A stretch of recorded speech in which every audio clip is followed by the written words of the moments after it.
The Pew Research Center's latest survey reported that a full 20% of U.S. adults use a smartphone to get online but had no broadband at home, up dramatically from the 13% smartphone-only share that Washington nonprofit found in 2015. 1 in 5 isn't just a significant fraction. It's also a significant factor that policymakers, tech companies, and the users better identified as citizens should consider when we think about tech policy issues, from net neutrality regulations to the recently proposed merger of Sprint, and T-Mobile, TMUS. It's an amazing number, and it speaks to the power of smartphones to some degree, said Leigh Rainey, Pew's director for Internet and Technology. It speaks to maybe trade-offs people have to make as they consider what gadgets they can afford, and what gadgets will work for them. The share of Americans who have cut the broadband cord is even higher among younger users, those that make less than $30,000 a year, and minorities. In fewer words and numbers, the digital divide is real. The study, based on phone interviews with 2002 adults from January 3 to January 10, also found that 15% of Americans had neither broadband nor a smartphone. This study's other key finding, also the one Pew played up in its headlines, is that the share of U.S. adults online who think the Internet has been mostly a good thing for society has dropped to 70%. 4 years ago, when we had a much more innocent attitude about social networks, that number was 76%.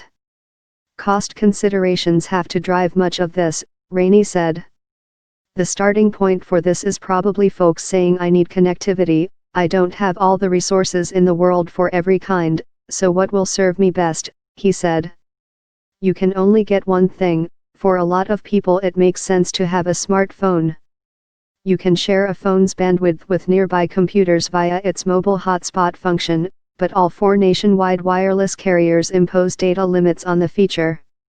T-Mobile, TMUS, however, sells a $25 add-on that removes such hotspot limit.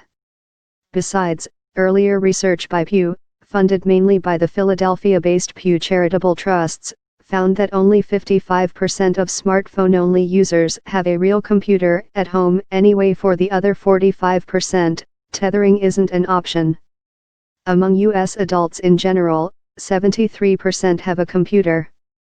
The issue of whether you can or should count wireless broadband as a replacement for the wired sort has been raised before.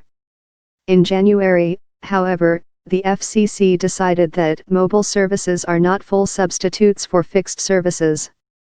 But the Pew survey suggests that some Americans have decided, or at least grudgingly accepted, that mobile is a good enough replacement. On one level, you can read that as a good thing.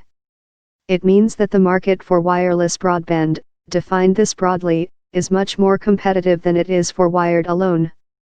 Instead of the local cable company and the local phone company, often, only the cable company can deliver sufficiently fast speeds. You also have 4 fiercely competitive wireless carriers. But those wireless carriers were also more aggressive than wired broadband providers in pushing the limits of the net neutrality rules the FCC voted to erase last year. And we might not have 4 wireless carriers to choose from, should the merger of Sprint and T-Mobile, a dreadful idea when it surfaced 4 years ago that seemed to have died last year, go through. Federal regulators should already have plenty of reasons to look at this combination with skepticism, but when 1 in 5 Americans rely solely on mobile broadband, cutting their choice of networks from 4 to 3 can't be something we just wave through. More from Rob. Email rob@, follow him on Twitter at @RobGuerrero.